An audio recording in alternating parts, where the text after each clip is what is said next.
Dharma bersama Teater Sanggar Cerita mempersembahkan serial Sandiwara Radio Babat Tanah Leluhur, Babat Tanah Leluhur, Babat Tanah Leluhur. Sudah cukup lama aku menunggu. Desah nafas yang teratur yang telah ku kenal sejak lama menandakan iblis wanita itu sudah nyenyak tidurnya. Saat inilah kesempatanku. Perapian itu sudah semakin mengecil. Biarlah. Aku akan memanfaatkan keremangan cahaya perapian itu untuk menghabisi nyawa iblis wanita ini. Selamat tinggal, Mayang. Sampai bertemu di neraka nanti. Mampus kau wanita iblis.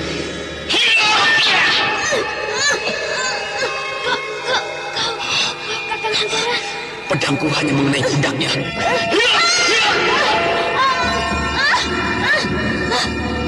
Sebuah kisah kolosal dari tanah leluhur ratusan tahun yang silam di tanah Pasundan yang diwarnai dengan kekerasan, ambisi, keserakahan, iri dan dengki, serta cita-cita dan cinta anak manusia.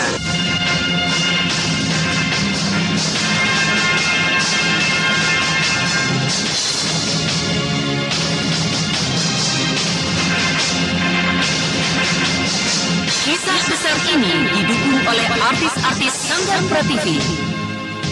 Babat Tanah Leluhur. Kali ini dalam episode kelima dengan judul Bidadari Pencabut Nyawa. Bidadari Pencabut Nyawa. Naskah disusun oleh Lizard Sponson. Ide cerita Cece Suhyar. Teknik dan montase Yadi Enos. Musik oleh Hari Sabar dengan sutradara Thomas Aki.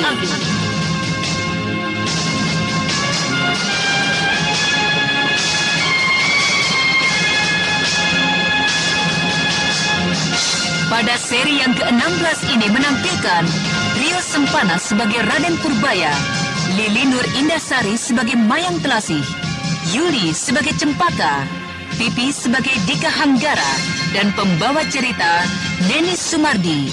Selamat mengikuti.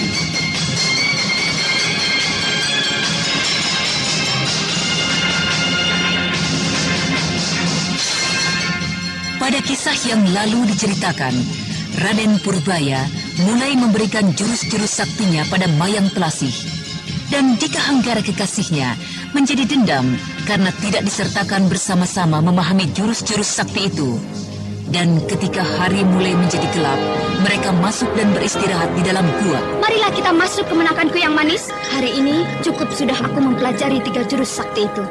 Besok tentu aku akan mendapatkan lebih dari hari ini. Ayo, masuklah. Marilah, Bibi Cempaka. Baiklah, Raden.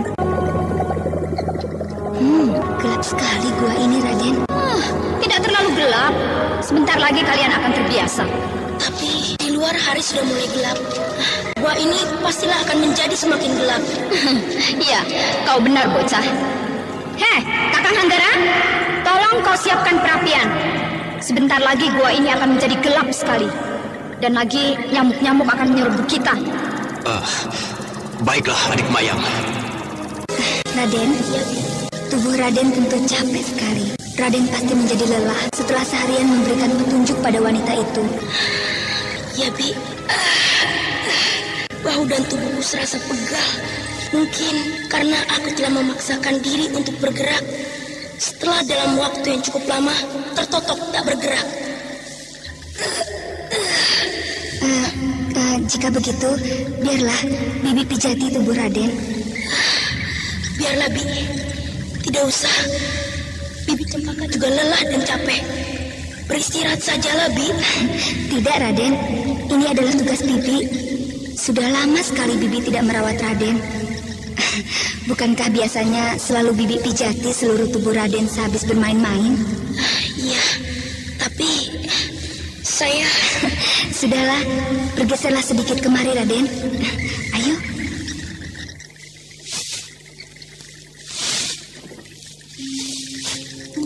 Selama berada dalam istana Karangsedana, Raden Purbaya menerima segala perhatian dari Cempaka maupun dayang-dayang yang lain sebagai hal yang biasa, sebagai satu keharusan. Tapi malam itu perhatian dari Cempaka dirasa begitu dalam. Dirasakannya sangatlah berarti baginya, yang kini sudah tidak lagi mempunyai ibunda dan tidak lagi mengetahui di mana ayahandanya. Pijatan-pijatan dari jari-jari Cempaka yang memang sudah terlatih dari kedua orang tuanya sejak kecil di istana, membuatnya jauh menerawang ke masa-masa bahagianya di istana Karangsedana, di mana ibunya, Rara Angken, ayahandanya Prabu Ajikonda, berada di sisinya, serta juga Cempaka yang selalu menemaninya. Tanpa terasa, air mata membasahi pipinya. Ya, semuanya telah terjadi. Semuanya telah menjadi seperti ini. Karena serakahnya manusia, karena iri. Mimpi tentang kekuasaan telah membuat Paman Sentana angkara murka. Korban telah banyak jatuh akibatnya. Termasuk kau, Bibi Cempaka. Raden bicara apa? Seharusnya Bibi tidak usah ikut dalam pelarian ini. Ya, seharusnya saat itu saya tidak memaksa ibunda untuk mengajak Bibi Cempaka. Saya berdosa. Saya telah menyusahkan Bibi. Hei, Raden menangis. Raden menyesali nasib Raden. Tidak, Bi. Aku tidak menyesali nasib yang telah menimpaku. Aku kini telah merasa menjadi seorang laki-laki. Tapi aku menjadi sedih memikirkan mereka yang menjadi korban kebiadaban Paman Sentana. Seluruh rakyat Karangsedana, ayahanda, ibunda, dan juga engkau, Bibi Cempaka. Kelak, suatu saat, jika Raden telah menjadi seorang pendekar yang pilih tanding, pergilah ke Karangsedana. Rebutlah kembali Karangsedana dari tangan ayahanda Raden. Tentu akan mendengar peristiwa itu dan keluar dari tempat persembunyiannya. Ya, jika saja ayahanda masih hidup. Saya yakin ayahanda Prabu masih hidup di tempat persembunyiannya. Ya, mudah-mudahan saja. Bagaimana Raden? Apakah sudah hilang pegal dan kaku-kaku di pundak dan bahu Raden? Oh ya, hampir lupa bahwa Bibi sedang memijatiku. Sudah, Bi, enak sekali. Sudah tidak terasa lagi pegal-pegalnya. Hei, kemana wanita itu Raden? Dan juga kawannya? Sejak tadi belum kembali. Pastilah Bibi Mayang sedang melatih ketiga jurus yang baru saja aku berikan. Dan Paman Hanggara tentu sedang menjaganya.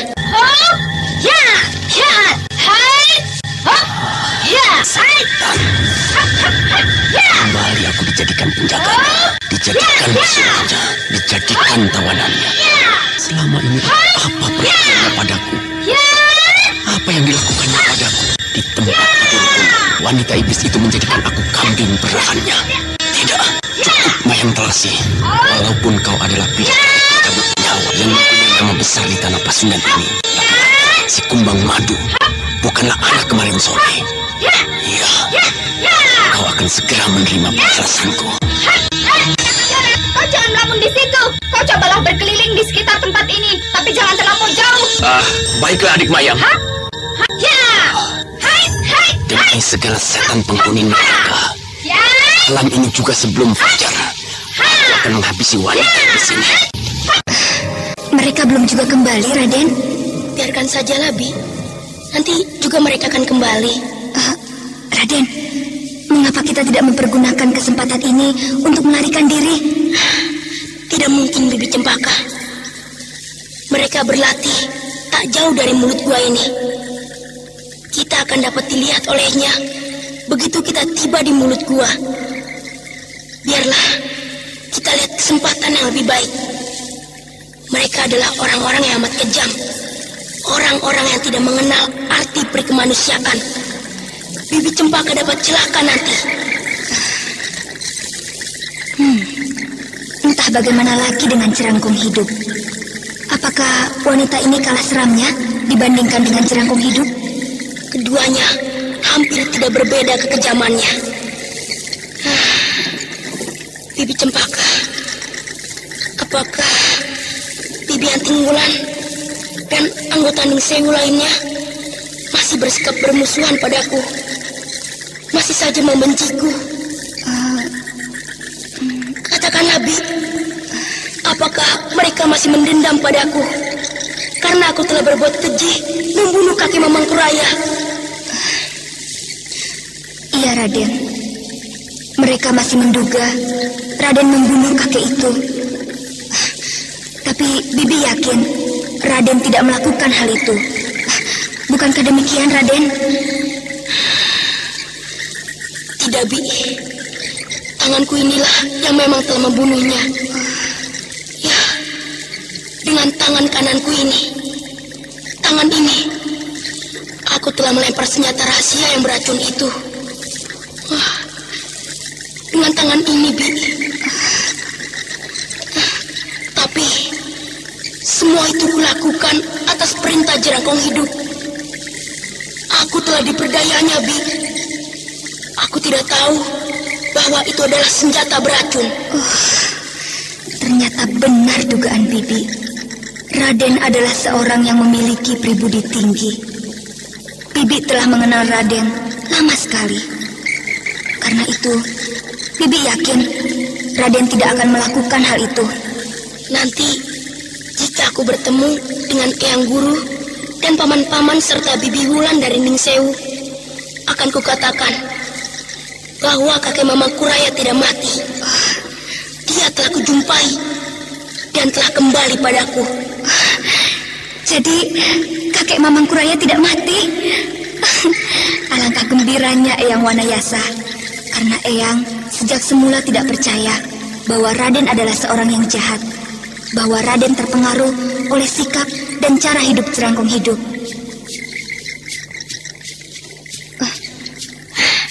Itu mereka telah kembali, Bi. Kaukah itu kemenanganku yang manis? Kau belum juga tidur? Belum, Bibi Mayang.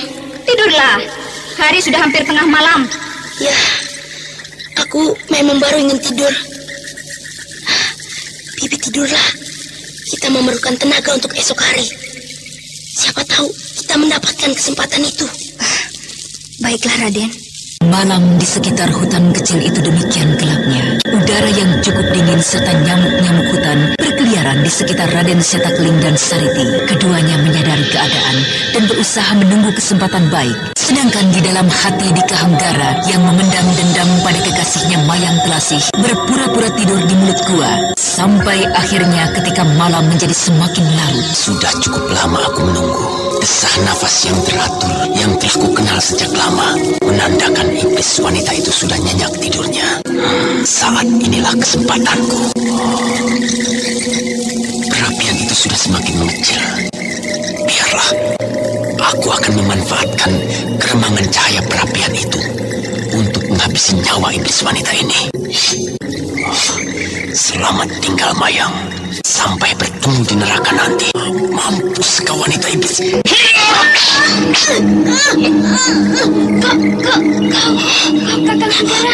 Pedangku hanya mengenai pundaknya. Tusukan dari Dika Hanggara sempat dielakkan sedikit, sehingga pedang yang semula diayunkan mengarah dada berubah arahnya menancap di pundak kanan. Dika Hanggara yang melihat kegagalannya segera menyusulkan serangan-serangan mautnya dengan kedua kepalan tangannya. Apa yang terjadi? Raden! Raden! Aku di sini, Bi. Maafkan aku, adik Mayang. Kau sudah keterlaluan sekali akhir-akhir ini padaku. Kau menjadikan aku bukan lagi sebagai kekasih, tapi sapi perahanmu yang dapat kau suruh dan kau perintah tanpa harga dan kehormatan. Maafkan aku. Balasan ini memang sudah seharusnya terjadi. Bibi Mayang, apa yang terjadi denganmu? Pedang ini menancap di pundakmu. Apa yang terjadi dengan kalian? Paman Dika, kenapa kau tidak menolongnya? Purbaya, kenapa kau mencemaskan iblis wanita yang telah membuatmu menderita? Biarkanlah dia mati. kau akan terbebas dan kau dapat pergi bersama-sama dengannya. Tidak lagi dengan wanita iblis itu. Kau telah membunuh sahabatmu sendiri. Kau juga tidak berbeda dengannya, Paman Dika. Aku tidak akan pergi bersamamu. Bibi Cempaka, lihatlah kemari, kau cabutlah pedang ini. Aku akan mencoba menahan lukanya agar tidak memancar keluar. Kau baik sekali, bocah.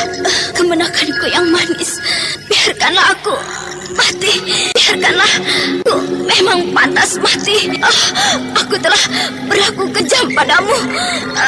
Sudahlah, janganlah banyak mengeluarkan suara, Bibi Mayang. Kau memang jahat, tapi aku tidak mungkin membiarkan dan menyaksikan kau mati tanpa berbuat apapun.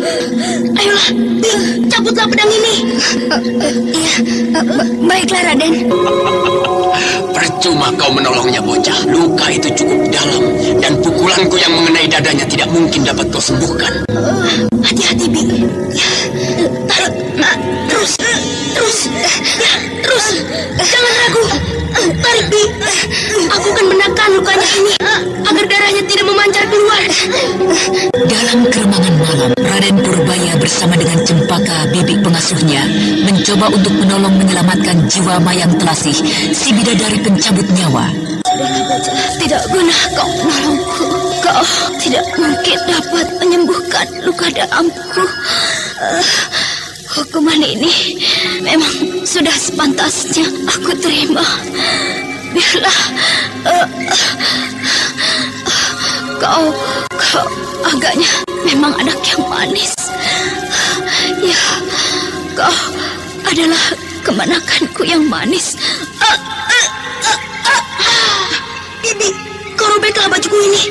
Kita harus menutup lukanya dengan kain yang cukup tebal. Cepat, Bibi Cempaka. Iya, baik, Den. Kau tidak mungkin menyelamatkan wanita itu, bocah. Dia akan mati sebelum fajar tiba.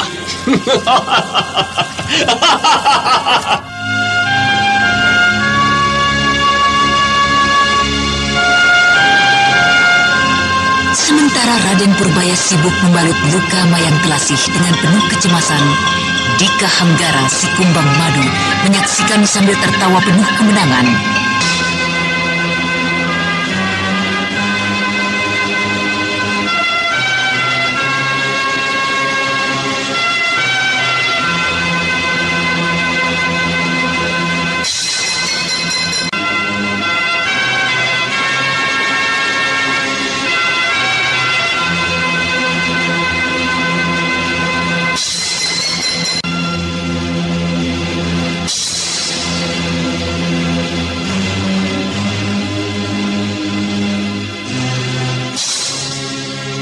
Hanggara berhasil menusukkan pedangnya ke pundak Mayang Telasih.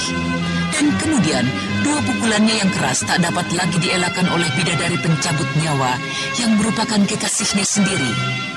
Raden Purbaya dan Cempaka terbangun mendengar keributan itu dan segera saja menolong Mayang Telasih yang sedang terkapar tak berdaya. Bibi, kau robeklah bajuku. Kita harus menutup luka besar ini dengan kain yang cukup tebal. Cepat, Bi. Baiklah, Raden. Kau tidak mungkin menyelamatkan wanita itu, bocah. Dia akan mati sebelum fajar tiba. Heh, mau apa kau kemari lagi? Minggirlah kau, bocah. Aku akan melihat kekasihku itu. Pergi kau dari sini. Kau mau mencoba menentangku, bocah? Minggir kau.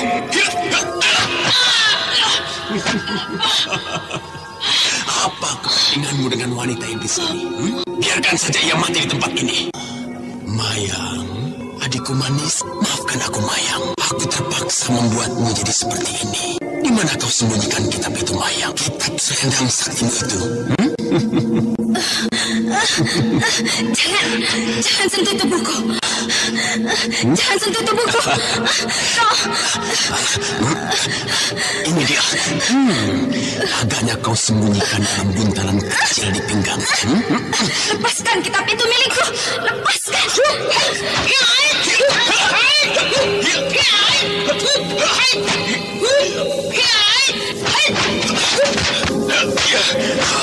Apakah Kau mau mencari mati hendak melawanku, bocah?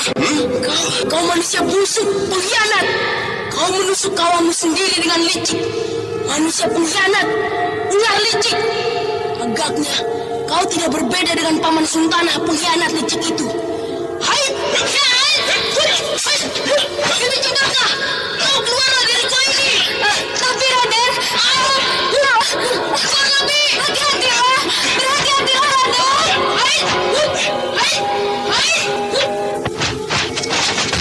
Dewata, apakah Raden Purbaya akan mampu menghadapi manusia jahat itu?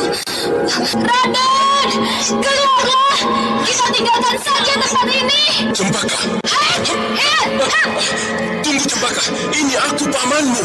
Oh, Paman Seta, cepat, Paman tolong Raden Purbaya. Tolong cepat, Paman. Dia sedang bertempur dengan laki-laki itu. Oh, baiklah. Kau tunggulah di sini, Sariti. Jaga Cempaka. Aku akan melihat ke dalam.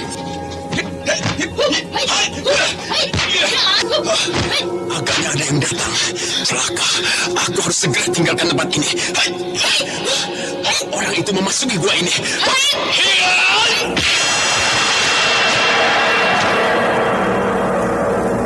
Di Kahanggara, si Kumbang Madu yang merasa keadaannya terjepit di dalam gua segera saja mempercepat serangannya, dan sesaat kemudian dia telah berhasil menguasai Raden Purbaya. Berhenti! Jangan maju lagi! Jika kau membuat gerakan yang mencurigakan diriku, anak ini akan kubuat tidak bernyawa lagi. Mundur! Biarkan aku lewat dengan selamat. Paman Seta, mundurlah. Jangan sampai membuat Raden Purbaya celaka. Mundur! Dan biarkan aku lewat. Silakan kau keluar, Kumbang Madu. Kami tidak akan mengganggumu. Tapi kuharap tinggalkanlah Raden Purbaya setelah kau berhasil tinggalkan tempat ini. Aku akan tinggalkan anak ini setelah aku berada pada jarak yang pasti. Dan aku yakin dapat menghindarkan diri dari kejaran kalian. Kumbang Madu, tinggalkanlah anak itu di sini. Dan kau boleh pergi dengan selamat. Aku wakil dari perguruan tongkat merah menjaminnya. Kau pun ada di sini, Sariti. Selamat tinggal. Paman Seta tak percaya ocehan manusia licik ini. Serang saja, jangan hiraukan diriku. Aku tidak pernah main-main. Jangan ada yang coba mengikuti aku. Paman, jangan biarkan orang jahat itu membawa lari junjunganku. Ikuti dia, Paman Seta. Bagaimana, Sariti? Kita kejar orang itu. Biar kau kupondong saja, Cempaka. Ayo, Kakang Seta. Hei, tunggu dulu, Paman Seta. Bibi Sariti, di dalam gua itu ada Bibi Mayang. Iya, dia ada di sana. Ayo, Kang. Kita berikan hajaran pada iblis wanita itu. Tapi Bibi, dia terluka amat parah. Hah? Siapa yang telah melukainya? Cepatlah, tolong Bibi. Raden Purbaya sudah melakukan pertolongan pertama, tapi terhenti oleh ulah si Kumbang Madu. Kakang Seta, kau kejarlah si Kumbang Madu. Biarlah aku yang mengurus iblis wanita itu. Baiklah, adik Sariti. Berhati-hatilah. Ayo, kita lihat keadaannya. Iblis wanita ini tidak sadarkan diri. Agaknya lukanya sudah demikian parahnya. Darahnya mengucur banyak sekali dari lukanya. Cempaka, kau besarkanlah perapian itu. Biar aku yang merawatnya. Iya.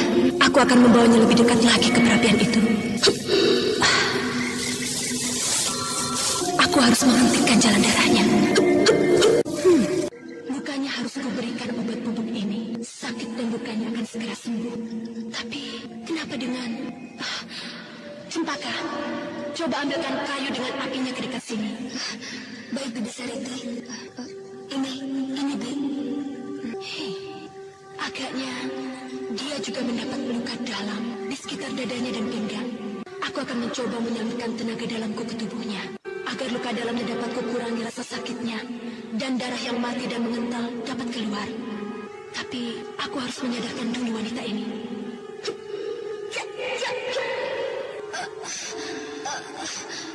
Kau duduklah, Mayang. Aku akan mencoba menyembuhkan lukamu.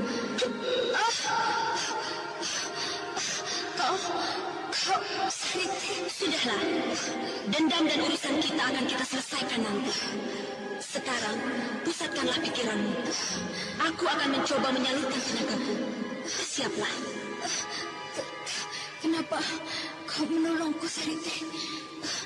Biarkan saja aku mati. Hei, apakah hanya segitu saja semangatmu? Sarita? Ya, aku memang sudah kehilangan semangat. Apakah Bibi Mayang tidak ingin membalaskan kecurangan dari sahabat Bibi ini?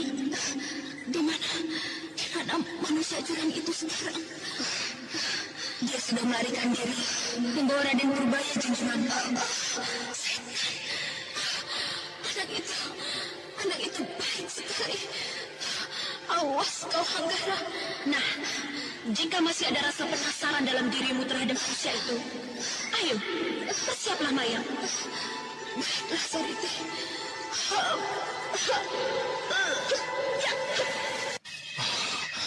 Kelihatannya dia sedang kebingungan. Apa yang sedang kau lakukan manusia licik? Kau, anak itu, bocah itu baru saja hilang dari tanganku. Dia lenyap begitu saja setelah tanganku terasa kesemutan. Setan. Iya, atau barangkali kakek tua itu yang mengambil cucunya. Jangan kau bermain sandiwara manusia licik. Tunjukkan cepat bocah itu sebelum aku bertindak keras kepadamu. Seta Keling, walaupun kau adalah orang pertama dari kelompok Ningsewu, aku tidak menjadi gentar menghadapimu jika hanya seorang diri. Kau benar-benar tidak mau mengatakan di mana anak itu? Aku tidak tahu. Anak itu tiba-tiba saja telah ditelan iblis hutan ini. Jika kau masih penasaran, ayo, bukalah seranganmu. Baiklah, kau memang ingin kupaksa bicara agaknya.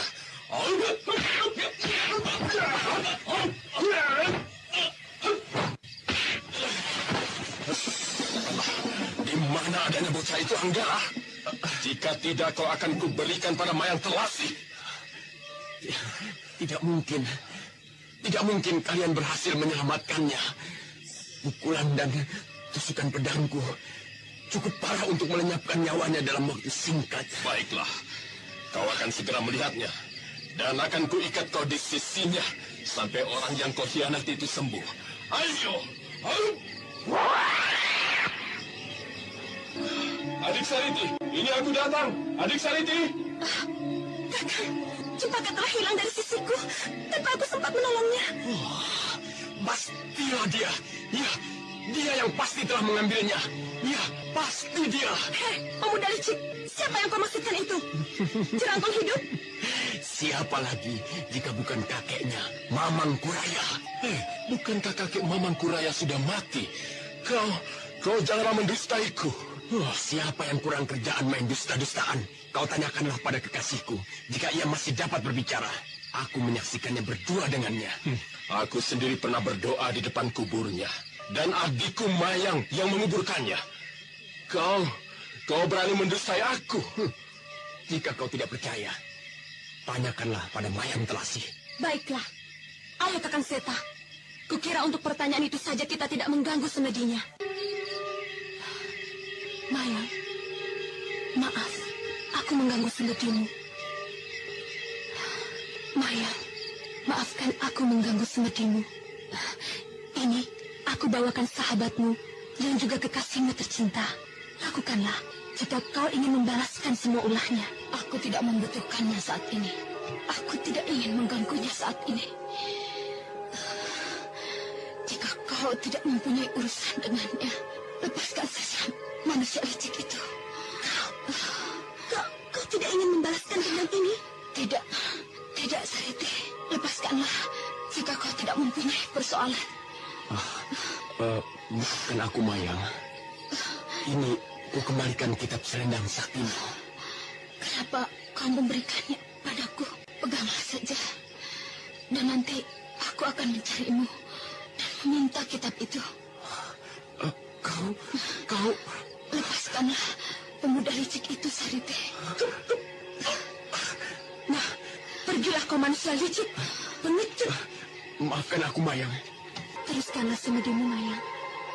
Dan besok kau harus ikut denganku untuk mempertanggungjawabkan semua perbuatanmu pada kelompok tongkat merah cabang Kota Pepayan. Baiklah, aku bersedia untuk mempertanggungjawabkannya.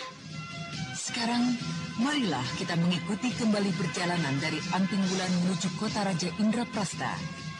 gadis murid dari perguruan Gua Larang itu, yang juga telah mendapatkan tambahan kepandaian hanya dengan mempelajari jurus pembuka dari Aji Banyu Cakrabuana dalam sumur bawah tanah di Bukit Tengkorak.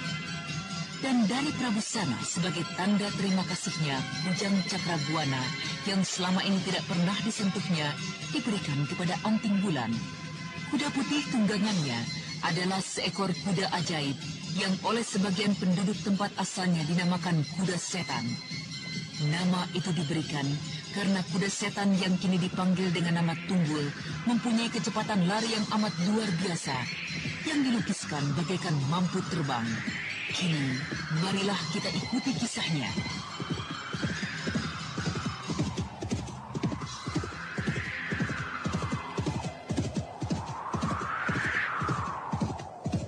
Kurangilah larimu, Tunggul. Di depan kita sudah nampak persawahan. Sebentar lagi kita akan memasuki desa. Kecepatan larimu nanti akan menimbulkan keributan. Dan aku akan mendapatkan kerepotan karenanya. Hup! Ada apakah di desa ini? Kelihatannya akan ada keramaian. Banyak penduduk yang berbondong-bondong membawa bermacam-macam keperluan untuk suatu pesta. Janur-janur, pisang, hewan-hewan untuk dipotong. Mungkin pesta perkawinan seorang kepala desa atau pesta adat desa ini. Ayo Tunggul, perlambat lagi larimu. Desa itu sudah di muka kita. Itu ada sebuah warung. Aku dapat beristirahat sambil mengisi perutku yang mulai merintih minta diisi.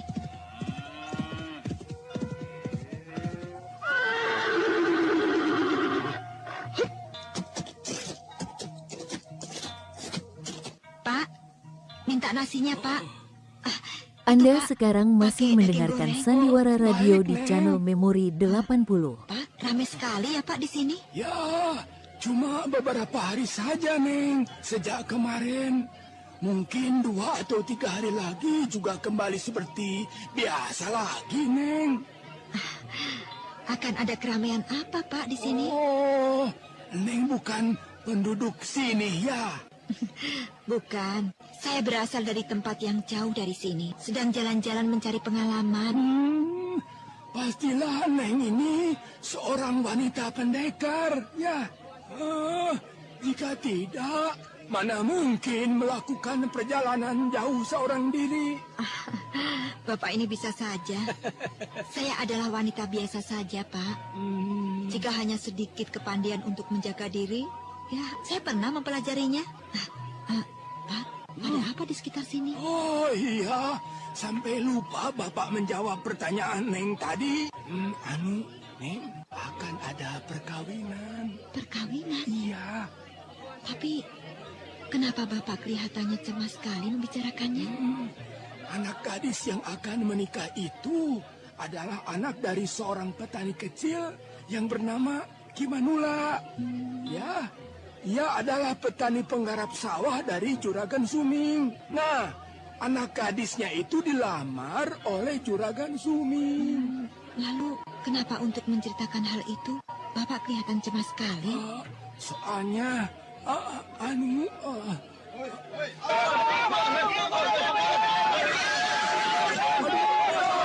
anak itu mengamuk lagi. Siapakah dia, Pak? Pandu, kasihan sekali anak itu. Pergi kalian anjing-anjing penjaga Juragan Suming. Tinggalkan desa ini. Atau akan kupenggal kepala kalian. Hah? Iya! Pemuda yang dipanggil dengan nama Pandu mengamuk, menyerang prajurit-prajurit dengan goloknya, dan dengan sedikit bekal ilmu olah kanuragan, serangannya yang membabi buta itu tidak membuahkan hasil menghadapi para prajurit yang nampak tangkas dan terlatih.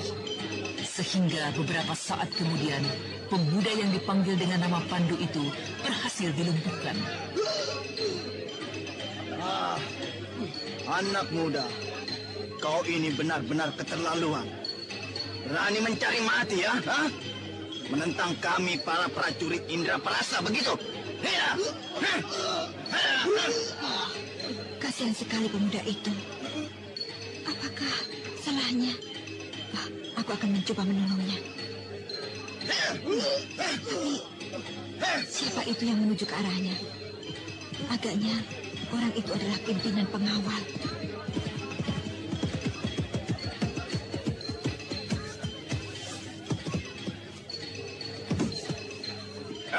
Tunggu! Apa yang terjadi? Pandu, Ki. Pandu kembali membuat ulah dengan mengacung-acungkan golok ini. Dan ingin membunuh kita, para prajurit Indraprasta di desa ini. Benarkah demikian, Pandu? Ya, aku akan membunuh dan mengusir kalian anjing-anjing penjaga Juragan Sumeng. Kau keterlaluan sekali, anak muda. Aku bertugas di sini atas perintah atasanku untuk mengamankan desa ini, menjaga ketentraman perkawinan Juragan Sumeng. Sekali lagi, aku maafkan perbuatanmu ini. Tapi, jika kau mengganggu ketentraman desa ini lagi, aku akan menahanmu dan mengirimmu ke kota raja. Cepat, tinggalkan tempat ini. Baik. Aku akan kembali lagi. Tunggulah pembalasanku. Awas kalian! Hai, kalian ini mau apa? Mengapa berkumpul di sini? Ayo bubar! Pergi dari sini, cepat! Tunggu dulu! Dengarlah, aku ingin bicara dengan kalian. Kami mengharapkan agar kalian semua jangan sampai terhasut oleh Pandu untuk melakukan tindakan-tindakan yang melanggar aturan yang telah dibuat kepala desa kalian di sini.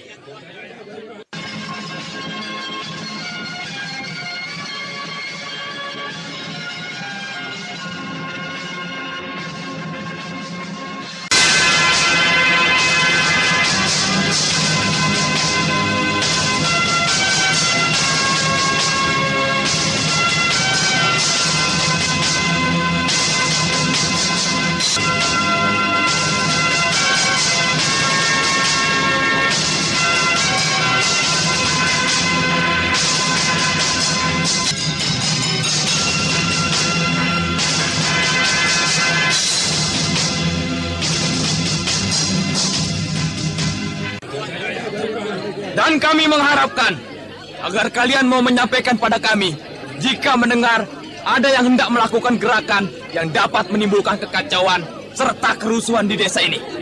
Di desa kalian sendiri. Nah, sekarang kalian boleh kembali ke tempat kalian masing-masing.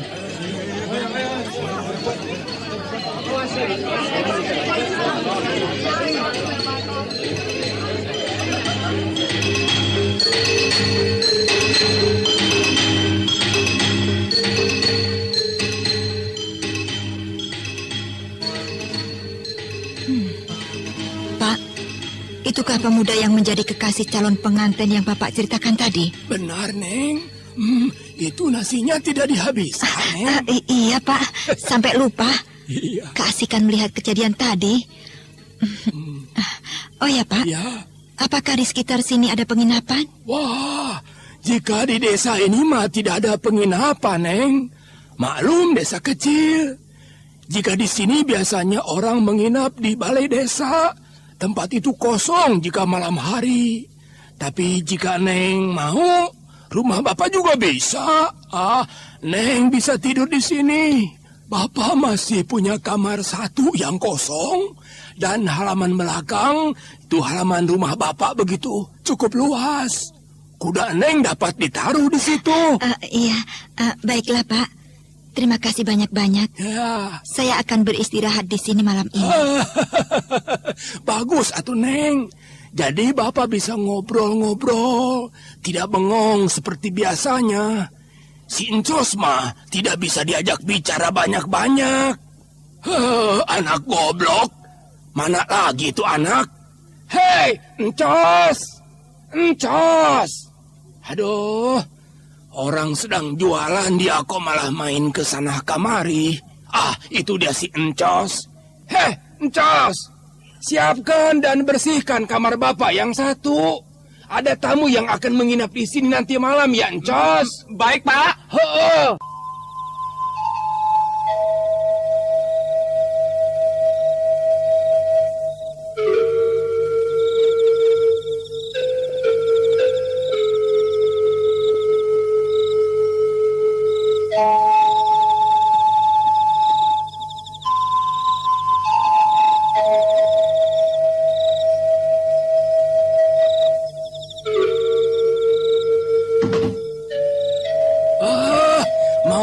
mana, Neng?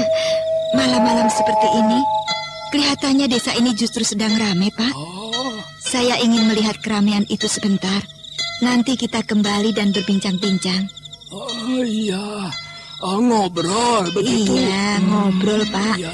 Kita ngobrol hingga jauh malam. Oh iya, orang seperti Bapak mah, jika sudah selesai, ya tutup warung. Ya sudah, enaknya ngelonjor seperti ini. Ngobrol-ngobrol dan ini isap kawung. Iya, Pak. Iya. Kita ngobrol-ngobrol setelah saya keliling desa ini, ya, Pak. Iya, Neng. Hati-hatilah ya, Nak, ya. Iya, Pak. Saya berangkat, Pak.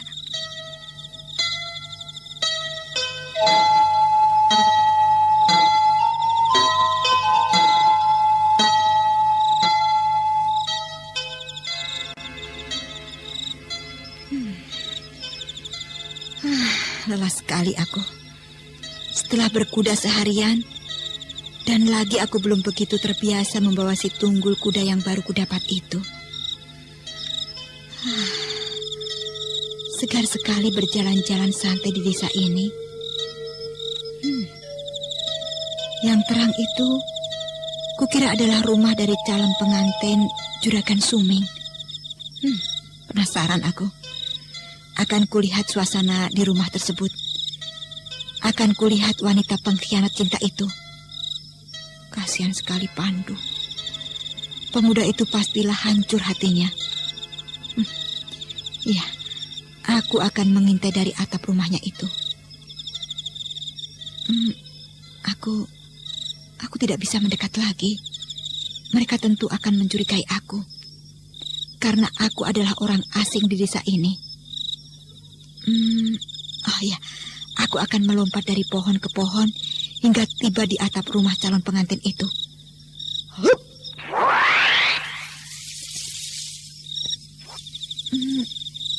Pakaian yang kukenakan ini cukup membantuku untuk bersembunyi di atas atap ini dan dengan tenang mengintai di sekitar rumah ini. Oh, banyak pemuda-pemuda yang sedang sibuk membantu menyiapkan untuk keperluan pesta. Aku akan mencoba mencari di mana calon pengantin itu ditempatkan.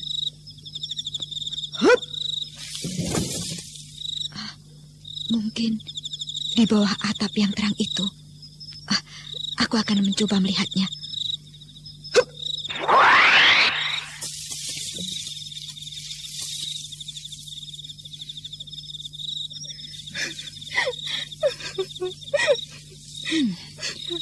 Aku mendengar suara tangis di bawah atap ini.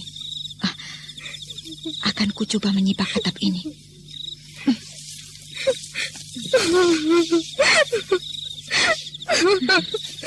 Tidak salah. Pastilah satu di antara dua wanita itu adalah calon pengantinnya. Aku akan mencoba mendengarkan pembicaraan keduanya. Sudahlah, Las. Kenapa kau terus saja menangis seperti ini? Semuanya memang sudah harus begini. Terima saja. Kau tidak perlu menangis terus. Pandu agaknya memang sudah bukan jodohmu. Dewata telah menentukan Juragan Suming sebagai suamimu. Tapi bagaimana mungkin aku dapat hidup dan berdampingan sepanjang hari dengan orang yang tidak aku cintai, Min?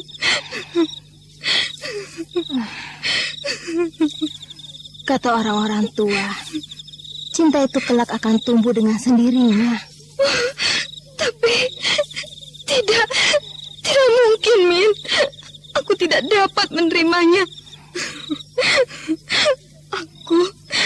Aku lebih baik mati daripada harus selamanya bersama dengan laki-laki tua hidung belang itu, Min. Apa kau kira aku akan menjadi istri yang sebenarnya? Apakah kau tidak tahu berapa sudah istrinya ini? Iya, itu. Anda sekarang masih mendengarkan Sandiwara Radio 3 orang di channel sudah Memori istrinya. 80. Dan aku hendak dijadikan istrinya yang keempat. Tidak, aku tidak mau menikah dengan Juragan Suming. Sekalipun aku dijadikan istri pertamanya. Aku telah berjanji untuk hidup bersama Kang Pandu. Aku tidak akan mengkhianatinya, Min. Tidak.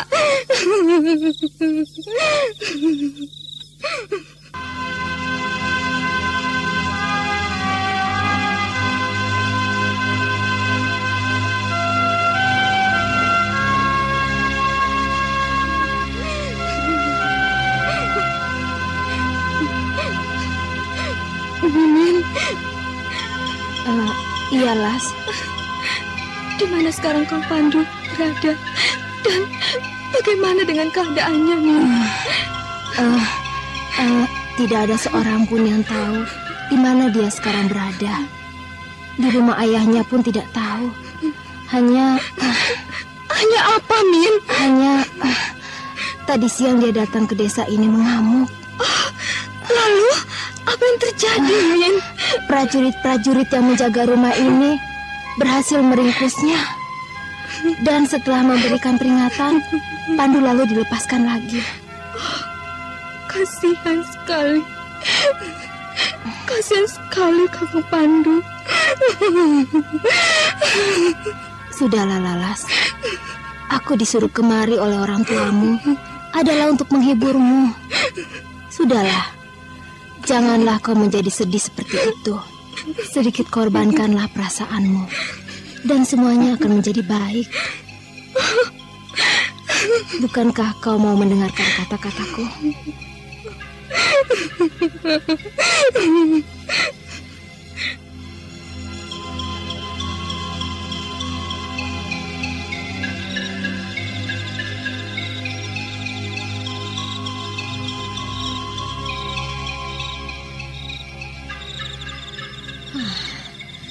Kasihan sekali gadis itu. Cinta yang telah saling terikat, tapi tidak juga dapat kesampaian. Sudahlah. Itu lampu di rumah pemilik warung itu masih menyala. Agaknya ia masih menungguku.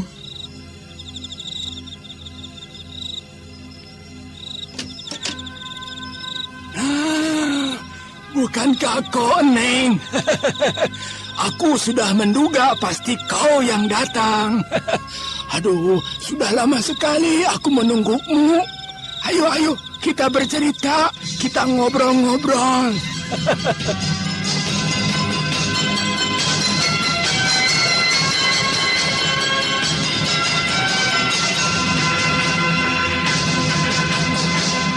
Anting Wulan kembali ke tempat pemilik warung di mana dia menginap.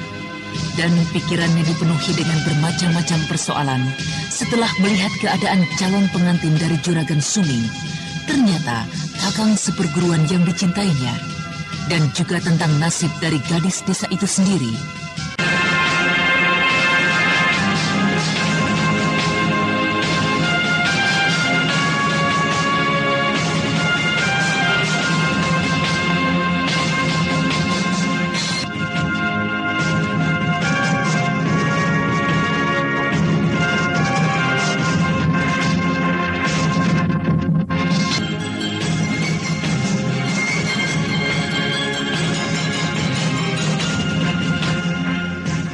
Anting Wulan mengintai rumah dari calon pengantin Juragan Suming. Dan ia mengetahui bahwa gadis desa itu tidak mengkhianati cinta Pandu kekasihnya. Dan ketika ia kembali ke tempatnya menginap. Nah, bukankah kau itu, Neng? Aku sudah menduga bahwa kaulah yang datang. Sudah lama sekali aku menunggumu. Ayo. Kita ngobrol-ngobrol. Apa yang kita bicarakan, Pak? Ya, apa saja. Misalnya tentang kehidupan di desamu. Desamu itu di mana? Apakah suasana di sana tidak berbeda dengan di sini, di desaku? Desa saya jauh sekali. Jauh di kaki Gunung Ciremai. Di kaki Gunung Ciremai. Jauh sekali itu. Di kaki Gunung Ciremai. Oh ya, aku tidak tahu itu. Pasti tempat itu. Oh ya, pasti tempat itu indah. Indah sekali. bukankah begitu, Neneng? Iya, tempat itu indah sekali, Pak. Pak, siapakah juragan Suming itu? Mengapa Ki Manula, ayah dari gadis itu, tidak menolaknya saja? Bukankah kasihan sekali anaknya itu? Mana mungkin menolaknya, Neng? Juragan Suming itu mempunyai kekuasaan yang sangat besar di desa-desa sekitar sini. Sebagian sawah yang digarap para petani adalah miliknya. Dan lagi, orang tua mana yang tidak ingin mempunyai menantu seperti Juragan Suming? Tapi, bukankah dengan demikian sama saja dengan mengorbankan anak gadisnya sendiri? Anaknya itu sangat mencintai kekasihnya, Pandu. Memangnya siapa yang tidak mengenal dan tahu tentang hubungan keduanya, Pandu dan Lalas? Hubungan keduanya bagaikan padi dan pipit, bagaikan air dengan ikan. Di mana ada Lalas, pasti Pandu mengikuti di belakangnya. Kasihan sekali keduanya. Cintanya terputus. Nasibnya dipotong oleh harta dan kekuasaan. Jika memang orang tuanya tidak setuju atau tidak terima dengan lamaran itu, bukankah ia dapat saja menolaknya? Dan jika juragan itu main ancam, mereka tinggal lapor saja pada pihak yang berwenang di kota raja. Jika kau tidak percaya, kau datanglah pada pernikahannya. Teman-teman dari Juragan Suming itu adalah bangsawan-bangsawan tinggi di kota raja. Bahkan menurut kabar angin, Juragan Hidung Belang itu mempunyai hubungan dengan orang terdekat dari Ranghyang Prabu Sora, penguasa dari Indrapasta ini. Kasihan sekali anak itu. Ya memang kasihan sekali. Pak, tidurlah.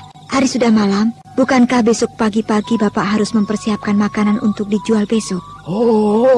Hari belum lagi tengah malam, Neng. Bapak biasa tidur malam hari, tengah malam.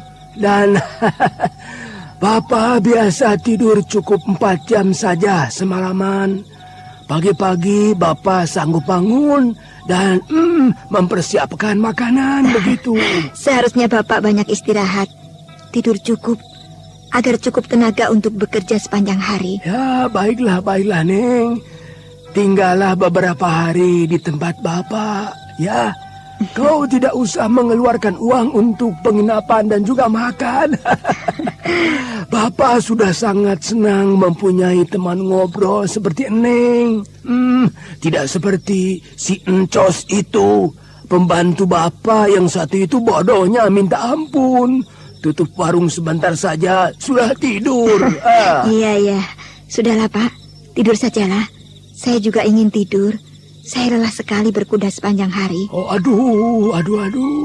Kasihan sekali. Kasihan. Ayo, tidurlah sana.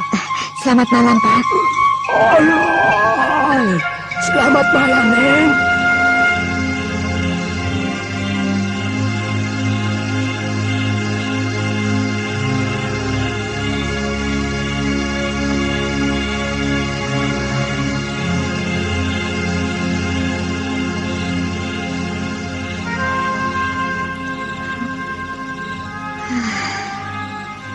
Cinta adalah segala-galanya. Karena cinta, orang akan bahagia. Dan karena cinta itu pula, orang akan menderita. Cinta yang agung, cinta yang dijunjung. Indahnya cinta, indahnya dunia. Akan tetapi karena cinta yang sama itu pula, orang akan menderita. Orang akan saling bunuh. Korban cinta, dunia serasa malapetaka. Kasihan sekali kau Lalas, Pandu. Entah apa yang akan terjadi denganmu. Kakang Saka. Hubunganku dengan Kakang Saka jadi seperti ini. Juga karena cinta yang sama. Cinta yang agung itu. Apa yang harus kulakukan? Apakah aku harus terlibat lagi dengan urusan mereka? dengan Juragan Sumi, dengan para prajurit Indraprasta. Sudahlah, aku tak tahu. Biarlah mereka menyelesaikannya sendiri. Dewata Agung tentu tidak akan berdiam diri melihat kesenang-wenangan orang yang jahat.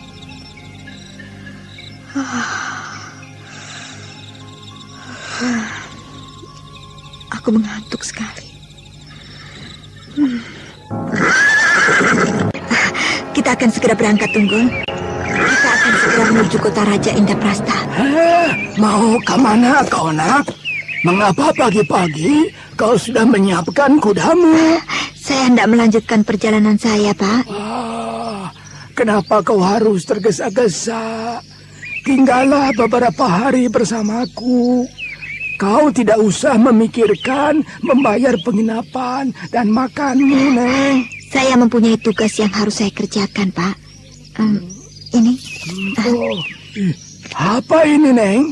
Ini uang untuk Bapak. Terimalah. Uang? Waduh, banyak sekali. Untuk apa ini, Neng? Ambillah untuk Bapak. Saya mempunyai cukup banyak persediaan uang. Selamat tinggal, Pak. Jika ada kesempatan, saya akan menjemput Bapak di sini. Hiya, hiya, hiya. Oh, uang sebanyak ini. Oh, Dewata, aku dapat menganggur selama beberapa tahun dengan uang sebanyak ini. Oh, Encas! Encas! Di mana kamu, Encas? Tutup warung kita, Encas! Tutup warung kita, Encas!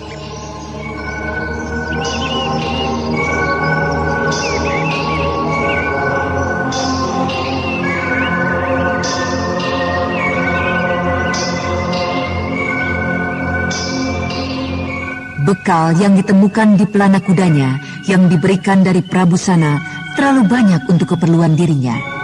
Untuk itu, Anting Wulan menyisihkan sebagian uang itu untuk bapak tua pemilik warung yang mengesankan hatinya. Aku akan tinggalkan jalan ramai ini. Dan setelah tiba di tempat yang sepi, aku akan segera melarikan Tunggul. Siang nanti, aku sudah harus tiba di kota raja.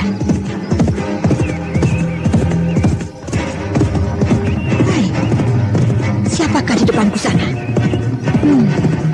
Aku seperti melihat beberapa orang yang mencurigakan menyelinap masuk ke dalam gerumbul semak. Akan kulihat apa maunya. Dia tidak mengganggu perjalananku. Tentu ada orang lain yang ditunggunya. Biarlah. Aku akan melihat dari kejauhan siapa yang sedang ditunggu oleh orang-orang itu. Pastilah mereka hendak bermaksud jahat. Anting Wulan kemudian berhenti dari tempat yang cukup jauh dan cukup terlindung. Ia menunggu beberapa saat. Gadis ini merasa amat penasaran dengan ulah beberapa orang yang mencurigakan itu. Setelah beberapa lama menunggu, itu, kulihat ada seorang yang mengendarai kuda menuju kemari. Mungkin inilah yang ditujunya. Ya, tidak salah. Dua orang itu melompat menghadang kuda itu.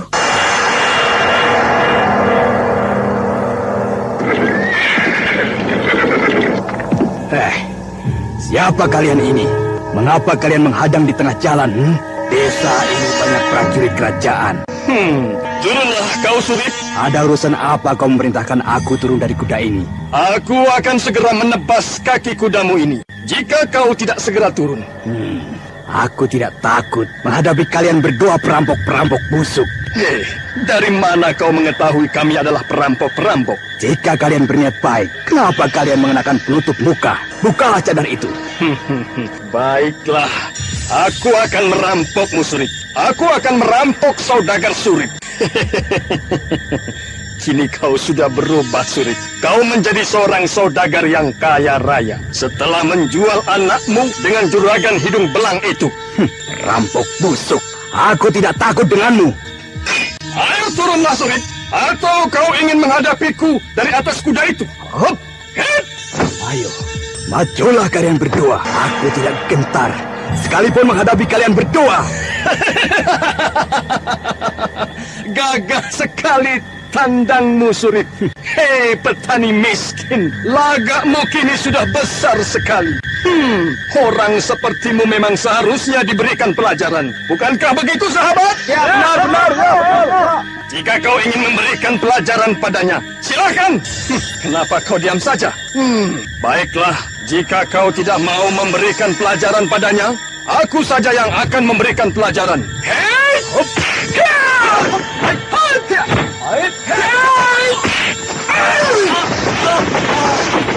Hei, dengarlah, Surip. Aku minta, jika kau ingin jiwamu selamat, kembalilah ke rumahmu saat ini dan bawa kemari anakmu itu. Lalas anakku? Ya, anak perawanmu itu. Jika tidak, kau akan menjadi korbanku. Memang saat ini aku tidak dapat berbuat apa-apa di rumahmu. Tapi manakala prajurit-prajurit itu pergi meninggalkan rumahmu, aku akan datang membunuhmu dan juga istri serta kedua anakmu yang lain. Tidak mungkin aku akan memberikan Lalas. Tidak.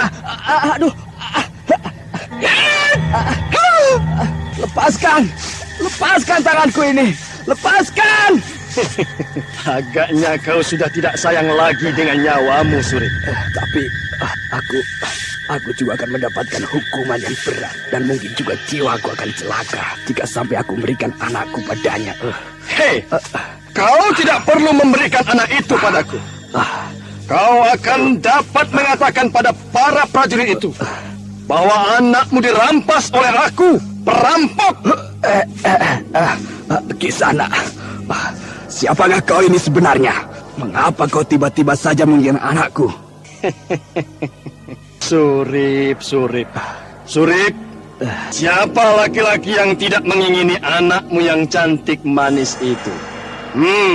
Bawalah anakmu saat ini juga. Kau dapat berpura-pura hendak mengajaknya kemana saja.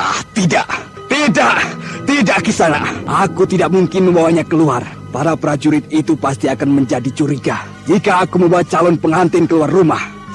Padahal 2 hari lagi dia akan melaksanakan perkawinannya. Oh, tidak! Kau benar-benar tidak mau melaksanakan perintahku.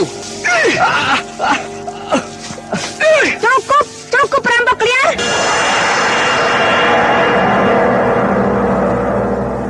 Setan, siapa kau anak perempuan kemarin sore? Aku? Anak perempuan kemarin sore? Aku ingin membebaskan dan melihat wajah kalian perampok-perampok liar. Hei, kawan-kawan! Usir anak perempuan kemarin sore itu! Tanpa mengeluarkan suara sedikit pun, kawan dari laki-laki yang telah menjatuhkan Ki Surip itu kemudian berdiri menghadapi Anting Wulan. Dan kemudian dengan gerak yang sangat sederhana menyerang murid dari Resi Wanayasa.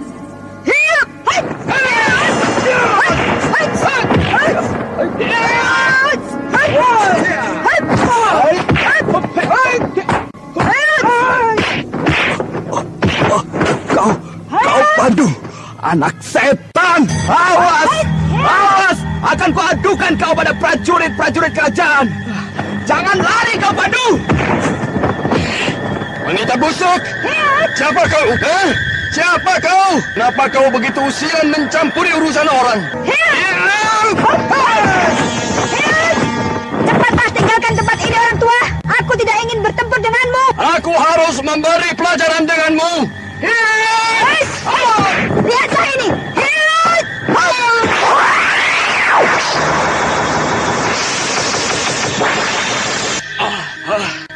Siapakah gadis ini? Kepandaiannya sungguh luar biasa sekali. Dengan sekali gerak tadi ia telah berhasil menepuk tengkuk dan ulu hatiku. Jika aku mempunyai kesempatan bertemu denganmu, aku akan mencoba menebus kekalahanku ini. Hei, siapakah namamu? Anting Wulan. Jika kau masih penasaran, carilah aku di Padepokan Gua Larang. Hah? Kau dari Padepokan Gua Larang? Maafkan aku. Ayo Pandu, ayo semuanya tinggalkan tempat ini. Hup! Aku telah membuat hati anak muda itu menjadi serba salah. Anak itu merasa penasaran sekali dengan ayah kekasihnya. Akan tetapi, ia tidak mempunyai keberanian untuk menempurnya. Dan agaknya, orang tua itu gurunya berusaha untuk menolong muridnya. Aku, apa yang harus kuperbuat kini? Tentu keadaan anak itu akan menjadi semakin gawat. Baiklah, sudah kepalang basah. Biarlah, aku akan mencoba bertemu dengan gadis calon pengantin itu. Kenapa kau melamun di situ, Nona? Tidak, aku tidak melamun. Ayolah, mari, kau antarkan pulang. Oh ya, apakah kau masih mempunyai keperluan lagi keluar dari desamu? Sudahlah, biar nanti aku perintahkan orang lain saja. Sebaiknya sekarang aku kembali saja. Agaknya anak itu menjadi semakin liar dan berani merampok dan mengancam aku. Marilah, Pak. Mari.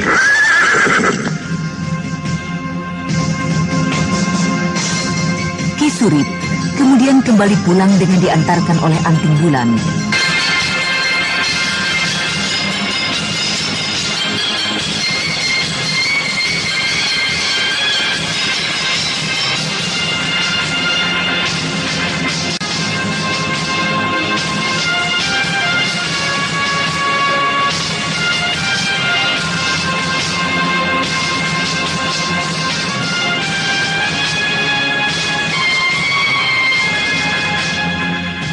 Setelah menolong Ki Surip, ayah dari Lalas calon pengantin dari Juragan Suming, Anting Bulan mengantarkannya pulang ke rumahnya.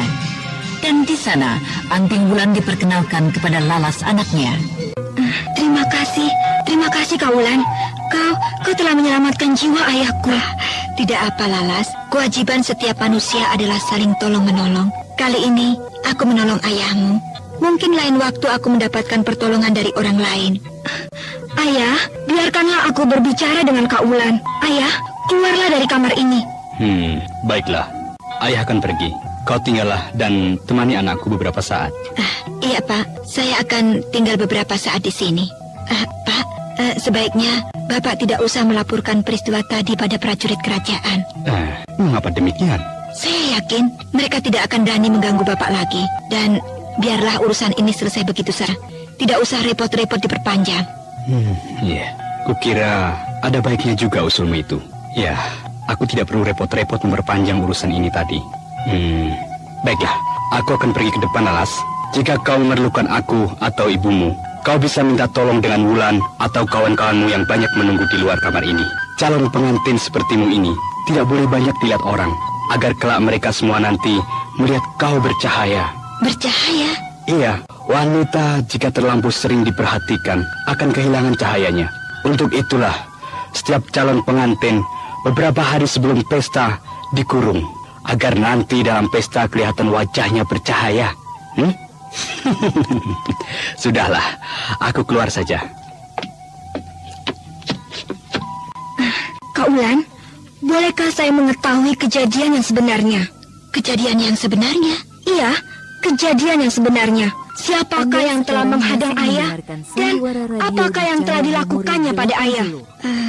Apakah kau tidak mempercayai semua cerita aku dan ayahmu tadi? Tidak, Kak Wulan. Aku kira Pandu kekasihku terlibat di dalam urusan ini. Bukankah demikian, Kak Wulan? Kalau memang iya, bagaimana? Tidak apa-apa. Aku hanya ingin mengetahui saja apa yang telah terjadi dengan dirinya. Dia tidak apa-apa. Dia dalam keadaan sehat walafiat. Jadi, benar dia yang menghadang ayahku. Dia dengan orang tua yang mungkin adalah gurunya. Tapi, bagaimana kau mengetahui dia pasti terlibat di Lalas? Pandu walaupun orangnya pendiam, tapi ia berjiwa keras. Ia tidak pernah menyalahi janjinya. Dan ia tak pernah berdiam diri jika miliknya diganggu, Kak Wulan. Apakah kau yakin dia akan dapat menyelamatkanmu dari tangan Juragan Suming yang mempunyai sejumlah pengawal dan juga mampu mendatangkan prajurit kerajaan seperti yang ada sekarang ini? Entahlah, kukira tidak. Tapi kami tetap akan bersama-sama seperti sumpah yang telah kami ucapkan. Kami tetap akan bersama-sama.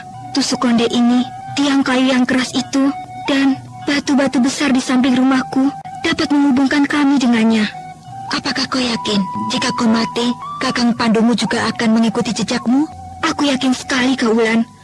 Kami telah saling percaya. Tak ada kekuatan apapun yang dapat memisahkan kami. Ya, Tidak ada kekuatan apapun yang dapat memisahkan kami.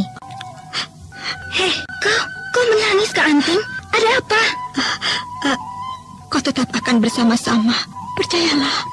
Iya, aku akan tetap bersama-samanya. Buang tusuk konde itu, adik Lalas. Kau akan tetap bersama dengannya. Hidup bahagia di desa ini bersama-sama dengannya. Sebuah cerita yang sangat menarik sekali, Kaulan. Ya, itu sebuah cerita menarik seperti yang dulu saya impi-impikan. Hidup bersama di desa ini. Kakang Pandung, berangkatlah ke sawah. Nanti aku akan menyusulmu dengan membawakan makanan dan minuman. Bersama-sama dengan si kecil Sumi dan Supar anak kita. Kakang Pandu. Adik Laras, apakah kau tidak percaya padaku? Aku akan menolongmu. Lihatlah ini. Apakah prajurit-prajurit kerajaan dan juga orang-orang dari Juragan Suming mampu menahan kekuatanku? Ini, kau lihatlah. Nah, kau lihat. Apakah kepalanya sekeras tiang kayu itu? Kau hebat sekali, Kak Anting. Tiang kayu itu kau tusuk dengan satu jarimu saja. Melesak jauh ke dalam. Kau lihat ini. Hup! Hup! Nah, apakah kau tidak mempercayai kemampuanku untuk menolongmu? Kau ikutilah petunjukku nanti. Dan kau akan terbebas dari tangan Juragan Suming. Aku pasti akan memberi hajaran pada orang yang hidung belang itu. Apakah yang akan kau lakukan, Kaulan? Perkawinanku kini hanyalah tinggal 1 hari saja. Besok, rombongan para pengawalnya yang akan menjemputku akan tiba. Biarlah, aku akan tinggal hingga sore hari bersamamu. Sambil kupikirkan cara yang terbaik untuk menolongmu. Dan sekaligus memberi pelajaran pada Juragan Suming. Oh, terima kasih, Kaulan.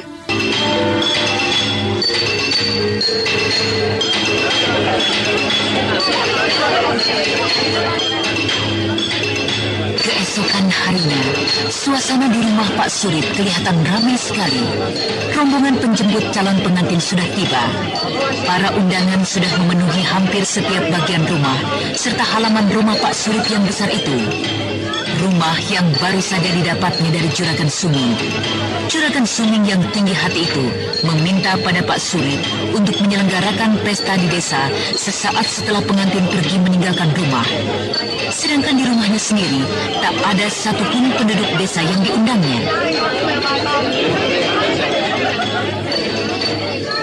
Apakah calon pengantin belum siap juga, Pak? Sebentar lagi. Tadi saya lihat hampir selesai, Tuan. Tuan Suming mengharapkan agar calon pengantin tiba sebelum tengah hari. Baiklah. Jika demikian, saya akan menjenguk ke dalam. Lama sekali anakku itu. Apalagi yang sedang dikerjakannya. Lalas! Lalas! Ada apa, Pak? Cepatlah, Nak. Para penjemput itu sudah tak sabaran lagi. Juragan Suming menghendaki agar kau tiba sebelum tengah hari. Baiklah, Pak. Saya juga sudah selesai. Ini baru saja saya pamitan dengan Mimin. Saya titip pesan dan salam untuk kawan-kawan di desa. Ayah, kalian keluarlah dulu. Saya hendak berdoa beberapa saat. Saya ingin berdoa karena ingin meninggalkan desa saya yang tercinta. Baiklah. Ayo kau keluar, Min. Kau cepatlah berdoanya ya. Mereka sudah keluar, Kak Ulan.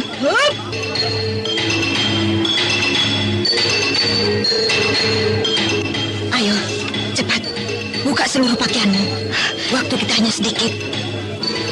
Baiklah, Kak Ulan.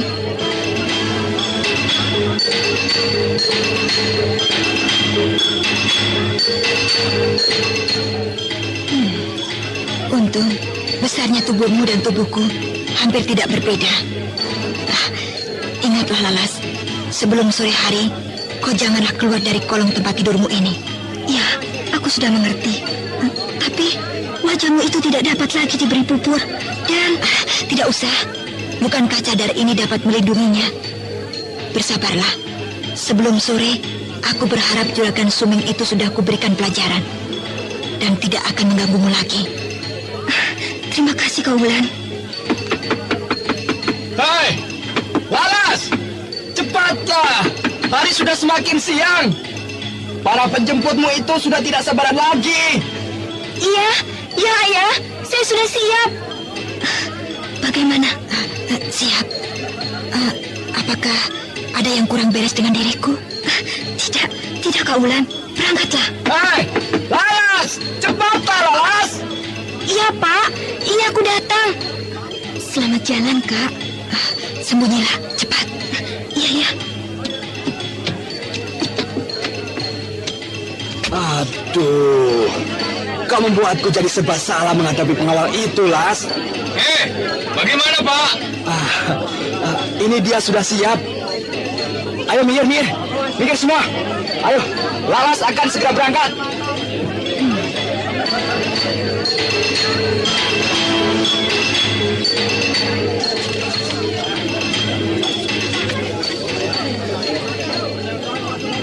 Tanpa mengeluarkan suara, Lalas terus saja berjalan dengan cepat menerobos kerumunan para tamu. Dan rombongan penjemput segera saja berangkat begitu Lalas calon pengantin Juragan Suming telah berada di dalam tandu. Setelah calon pengantin meninggalkan rumah, Bapak dan Ibu Surip mulai melayani tamu-tamunya. Dan pesta pun segera dimulai. Dan bisik-bisik di sana-sini mulai terdengar tentang Pak Surip yang menjual anak, dan juga tentang Pak Surip yang tak berdaya menghadapi Juragan Suming.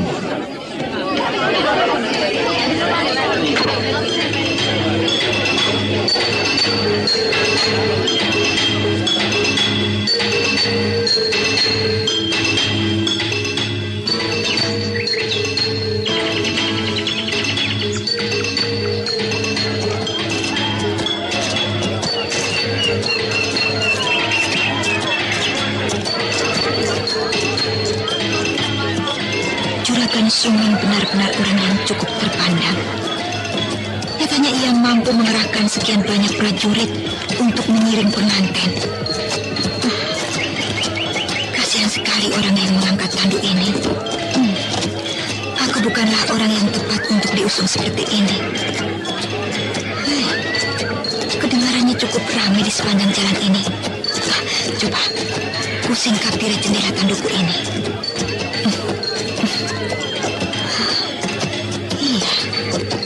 Agaknya banyak anak-anak dan juga penduduk yang menghantarkan kepergianku. Kepergian Lalas. Anak baik.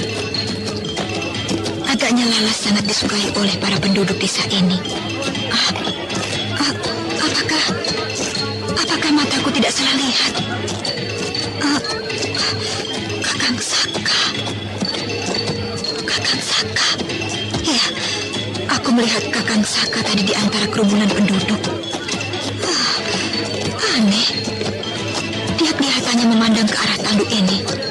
Ya, lekat ke arah tanduk ini. Iya. Benar, itu dia. Apakah dia mengetahui aku berada di dalam tanduk ini?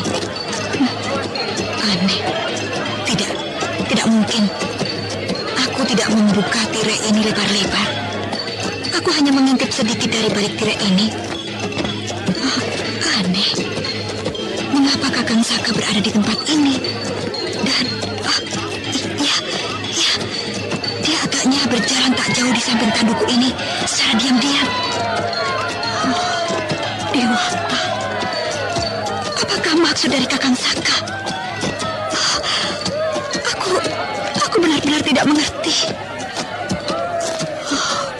Dewata, janganlah sampai gagal permainan yang akan kulakukan ini. Kasihan sekali adik Lalas.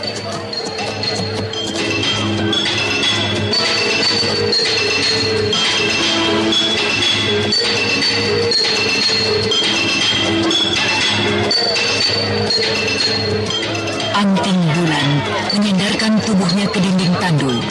Dia berusaha untuk menguasai debaran jantungnya. Akan tetapi semakin ia mencoba, semakin pula dadanya serasa bergolak. Ia bingung dan tidak mengerti mengapa kakangnya Sakapalwaguna tiba-tiba saja hadir di tempat ini dan seakan-akan mengetahui dirinya bersembunyi di dalam tandu dan menyembunyikan wajahnya di balik cadar.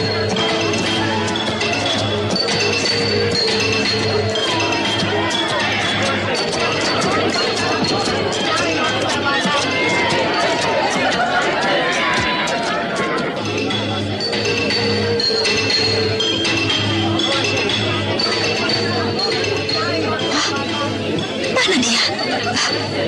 Aku tidak melihat Kakang Saka.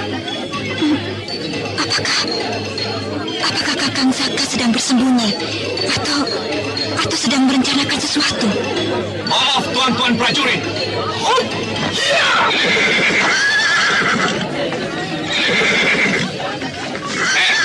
Siapakah kau anak muda? Mengapa kau menghentikan perjalanan kami? Aku datang hendak menjemput calon pengantinku. Terima kasih. Kalian telah membawakannya padaku. Kurang ajar kau anak muda. Apakah kau tidak tahu dengan siapa kau berhadapan sekarang? Kami adalah para prajurit Indraprasta. Dan kami sedang mengawal calon pengantin dari Juragan Suming. Mengapa serakah betul orang tua itu? Bukankah dia sudah mempunyai 3 orang istri?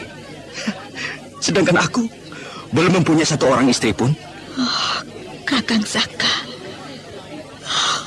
Dewata, jika sampai terjadi dan Kakang Saka berhasil mengalahkan para prajurit, apa yang harus aku lakukan? Aku tidak boleh membuka rahasiaku di hadapan para prajurit. Dewata, apa yang harus kulakukan kini? Kurang ajar. Aku tidak dapat memaafkan semua kelancanganmu ini, anak muda. Ayo, tangkap anak muda itu.